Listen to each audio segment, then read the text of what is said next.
শুভ সকাল প্রিয় দর্শক। একুশে টেলিভিশনের প্রভাতী আয়োজন একুশের সকাল অনুষ্ঠানে আপনাদের সবাইকে স্বাগত জানাই। আমি জোনাকি জ্যোতি।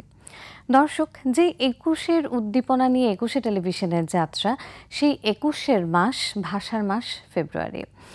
আগামীকালই 21শে ফেব্রুয়ারি, সেই দিনটিকে সামনে রেখেই বাংলায় উজ্জীবিত হয়ে চলুন সবাই। আজকের এই একুশের সকালের আয়োজনে সবাইকে আমন্ত্রণ জানাচ্ছি। আজ একুশের সকাল অনুষ্ঠানের বিভিন্ন অংশে থাকছে আজও আগামীকালের আবহাওয়ার খবর, জানেন কি, ঝটপট রেসিপি, ঘরের খাবার, মজার খাবার, ছুটির দিনে ঘুরে আসি, আমাদের টুকিটাকি, প্রিয় শিল্পীর একটি মিউজিক ভিডিও এবং সাথে থাকছে একুশের সকালের প্রতিদিনের কুইজ।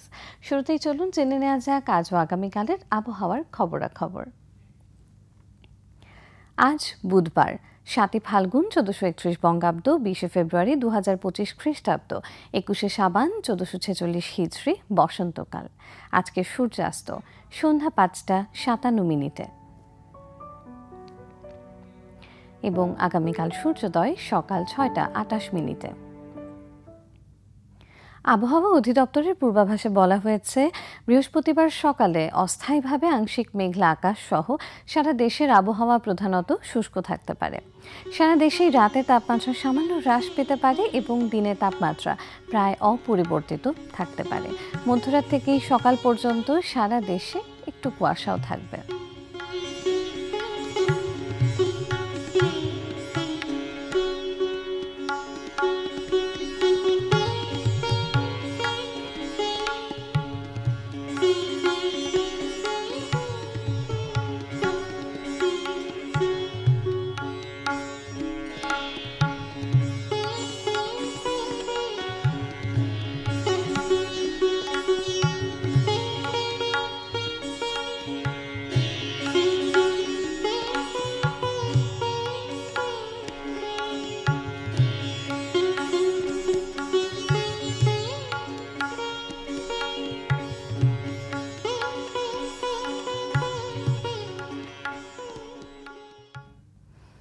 দর্শক, আয়োজনের শুরুতেই থাকছে জানেন কি সেগমেন্টটি। কতই না বিচিত্র আমাদের এই পৃথিবী, প্রাণেরও কতই না বিপুল সমারোহ। পৃথিবী জুড়ে রয়েছে নানা ধরনের প্রাণী ও পতঙ্গের অস্তিত্ব। তাদের প্রত্যেকেরই আলাদা আলাদা স্বভাব ও বৈশিষ্ট্য রয়েছে। তাদের জীবনযাপন, আচার আচরণ নানান ধরনের। সেসব সম্পর্কে আমাদের ধারণাই বা কতটুকু? আজ আসুন আমরা জেনে নেব তেমনই কিছু জানা অজানা তথ্য। কাটল ফিশ সেফালোপোড মোলাস্কের অন্তর্গত। এরা 8টি বাহু এবং একটি কাটল ফিশের ইতিহাস বেশ সমৃদ্ধ। কাটল ফিশ প্রাচীনকাল থেকেই মানুষের কাছে পরিচিত ছিল। প্রাচীন গ্রিক এবং রোমানরা খাদ্য এবং ওষুধের জন্য এদের ব্যবহার করত। তারা কাটল বোন থেকে কালি তৈরি করত, যা লেখার কাজে ব্যবহৃত হতো। এমনকি প্রাচীন মিশরীয়দের বিভিন্ন চিত্রকর্মেও কাটল ফিশের দেখা মেলে। মধ্যযুগীয় ইউরোপে কাটল ফিশ বেশ জনপ্রিয় ছিল এবং প্রায়শই রাজকীয় ভোজসভায় এর পরিবেশন করা হতো।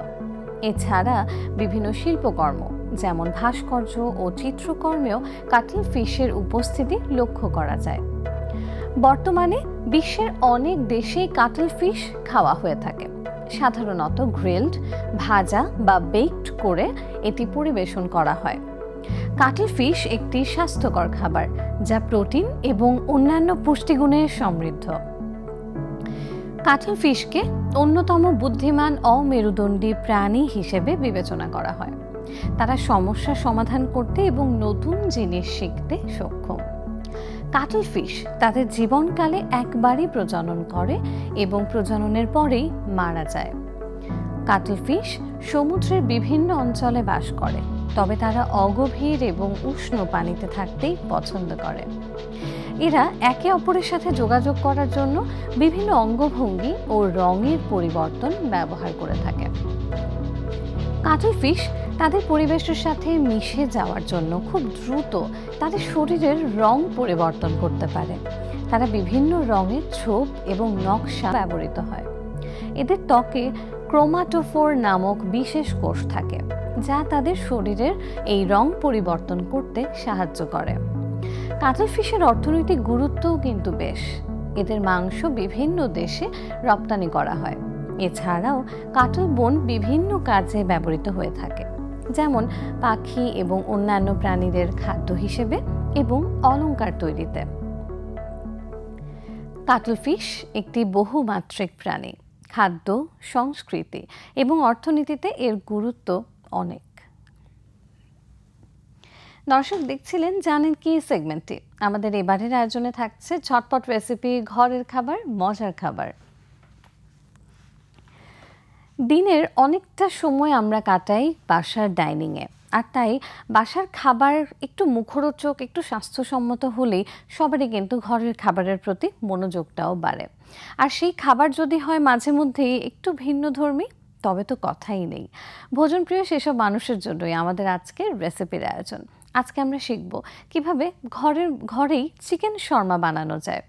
এবার জানিয়ে দিচ্ছি এই চিকেন শর্মাটি বানাতে কি কি উপকরণ লাগছে।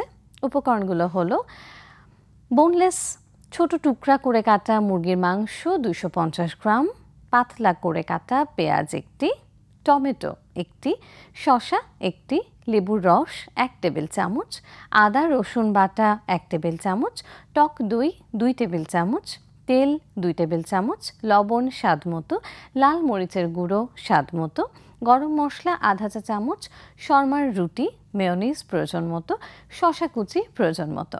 দর্শক এবার তাহলে চলুন আমরা দেখে নিই প্রস্তুত প্রণালীর একটি ভিডিও ক্লিপ।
দর্শক রেস্টুরেন্ট থেকে কিনে তো আমরা শর্মা হরহামেশাই খেয়ে থাকি, তবে বাসায় যদি একটু স্বাস্থ্যসম্মতভাবে এভাবে শর্মা তৈরি করে নেওয়া যায় তাহলে কিন্তু ব্যাপারটা বেশ জমে যায়।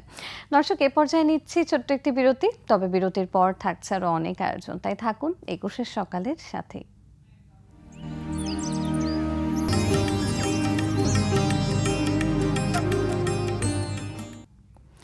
দর্শক বিরতির পর আবারও ফিরে এলাম। স্বাগত জানাচ্ছি আরও একবার একুশের সকালের আজকের আয়োজনে। আমাদের এবারের আয়োজনে থাকছে ছুটির দিনে ঘুরে আসি। আমরা যারা শহরে থাকি আমাদের জীবনযাপন হয়ে গেছে এক প্রকার রোবটের মতো। বাসা থেকে অফিস আর অফিস থেকে বাসা। পরিবারের অন্য সদস্যদের জন্য সময় তো দূরের কথা, একটু যেন কথাও আমাদের বলা হয়ে ওঠে না। যান্ত্রিক এই জীবনে ইট পাথরের শহরে আমরা প্রতিনিয়তই একটু প্রশান্তির ছায়া খুঁজি। দর্শক, আপনাদের মনেও একটু প্রশান্তির ছায়া এনে দিতেই আমরা আজ একটু সহযোগিতা তো করতেই পারি। ছুটির দিনে আপনি চাইলেই আপনার পরিবার নিয়ে কোথায় কোথায় ঘুরতে যেতে পারেন এই সেগমেন্টটিতে জানাবো আপনাদের। ছুটির দিনে আপনি চাইলেই কিন্তু আপনার পরিবার পরিজন বন্ধুদের নিয়ে ঘুরতে যেতে পারেন নেত্রকোনা জেলার কমলাকান্দায়, যা বর্তমানে কমলাকান্দা নামে পরিচিত নেত্রকোনা জেলার একটি উপজেলা। এর ইতিহাস বেশ সমৃদ্ধ।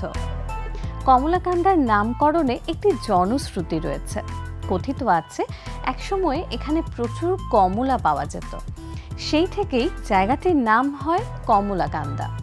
বিভিন্ন সময়ে বিভিন্ন শাসক গোষ্ঠী এই অঞ্চলটি শাসন করেছে। ব্রিটিশ শাসনামলে কমলাকান্দার প্রশাসনিক কাজ প্রথমে দুর্গাপুর থেকে পরিচালিত হতো। পরে ১৯০৬ খ্রিস্টাব্দের পর থেকে কমলাকান্দা উপজেলার দক্ষিণাংশ বারহাট্টা থেকে পরিচালিত হওয়া শুরু হয়।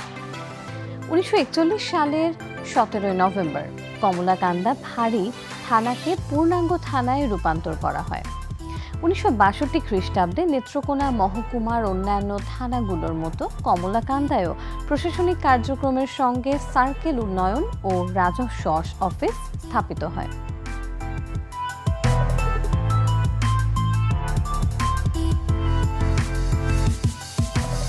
১৯৮৩ সালের ২৪শে মার্চ কমলাকান্দা থানাকে উপজেলায় রূপান্তরিত করা হয়। কমলাকান্দার নিজস্ব ঐতিহ্য ও সংস্কৃতি রয়েছে। এখানে বিভিন্ন ধরনের লোকশিল্প ও ঐতিহ্যবাহী উৎসব প্রচলিত রয়েছে। আপনারা ঢাকা থেকে কমলাকান্দা যাওয়ার জন্য গাড়ি ভাড়া নিতে পারেন বা বাসে করেও যাত্রা করতে পারেন। গাড়ি ভাড়া নেয়ার ক্ষেত্রে আপনাকে প্রায় ৫ ঘন্টা ২৯ মিনিট সময় এবং ১৯০ কিলোমিটার দূরত্ব অতিক্রম করতে হবে। বাসে যাত্রার ক্ষেত্রে সময় এবং দূরত্ব খানিকটা বেশি লাগতে পারে। কমলাকান্দা ভ্রমণের জন্য উপযুক্ত সময় হলো শীতকাল, অর্থাৎ অক্টোবর থেকে মার্চ মাস পর্যন্ত। আমরা সবাই এই সময়টা একটু বেশি ভ্রমণ করতে ভালোবাসি, যেহেতু আবহাওয়া বেশ মনোরম থাকে, অতিরিক্ত গরম বা বৃষ্টির ঝামেলাও থাকে না। তাই এই সময়টাতেই ভ্রমণ বেশ আরামদায়ক হয়। জুন জুলাই মাসে যখন চারিদিকে সবুজে ভরে ওঠে এবং নদী নালা পানিতে পরিপূর্ণ থাকে, তখন কমলাকান্দার প্রাকৃতিক দৃশ্য খুবই মনোরম হয়। তবে এই সময় বৃষ্টির কারণে ভ্রমণ কিছুটা কঠিন হতে পারে। নভেম্বর ডিসেম্বর মাসে যখন হালকা ঠান্ডা পড়ে এবং কুয়াশায় ঢেকে থাকে চারপাশ, তখন কমলাকান্দার পরিবেশ অন্যরকম সুন্দর হয়ে ওঠে।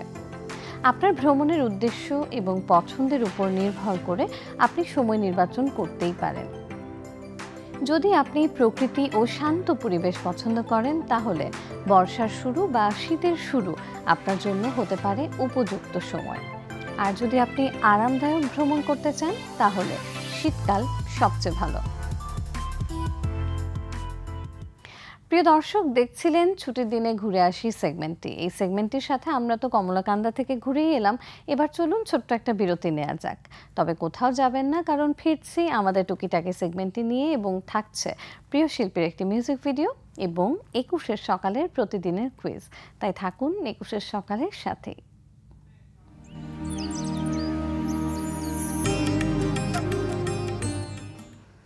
দর্শক, বিরতির পর আবারও স্বাগত জানাচ্ছি ২১ সকালের আজকের আয়োজনে। আমাদের এবারের আয়োজনে থাকছে আমাদের টুকিটাকি। আমাদের টুকিটাকি সেগমেন্টের আজকের আয়োজন বড়দের জন্য।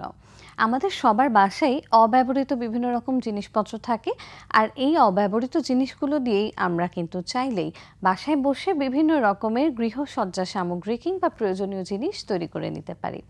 হ্যাঁ প্রিয় দর্শক, আমরা আজকে আপনাদের একটু সহযোগিতা করতে চাই।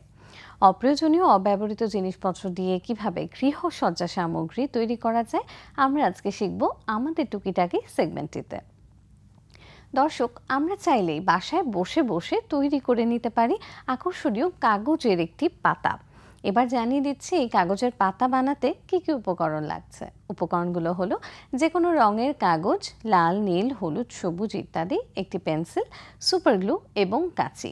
এবার চলুন তাহলে দেখে নেওয়া যাক কিভাবে এই কাগজের পাতা তৈরি করতে হবে তার একটি ভিডিও ক্লিপ।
দর্শক, শীতের শেষে গাছের পাতাগুলো ঠিক যেমন থাকে তেমনই কিছু পাতা কিভাবে ঘরে বসে আমরা কাগজ দিয়ে বানাতে পারি সেটি দেখছিলাম আমাদের টুকিটাকি সেগমেন্টটিতে।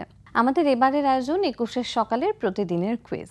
আজকের কুইজটি হলো ২১ সকালের আজকের আয়োজনের আমাদের টুকিটাকি সেগমেন্টের আলোচ্য বিষয় কি ছিল। আপনাদের উত্তর যদি জানা থাকে আমাদের জানাতে পারেন ২১ টেলিভিশনের ফেসবুক পেজ এবং ইউটিউব চ্যানেলের এই অনুষ্ঠানের লিংকের কমেন্ট বক্সে। সঠিক উত্তর দিয়ে আপনারাও জিতে নিতে পারেন আকর্ষণীয় পুরস্কার। তাই বেশি বেশি করে কমেন্ট করুন এবং থাকুন আমাদের সাথেই। ২১ সকাল অনুষ্ঠানটি আপনাদের কেমন লাগছে বলুন তো। আপনাদের পরামর্শ, মতামত, ভালো লাগা, মন্দ লাগা সব কিছু আমরা জানতে চাই। জানাতে পারেন এই ঠিকানায়।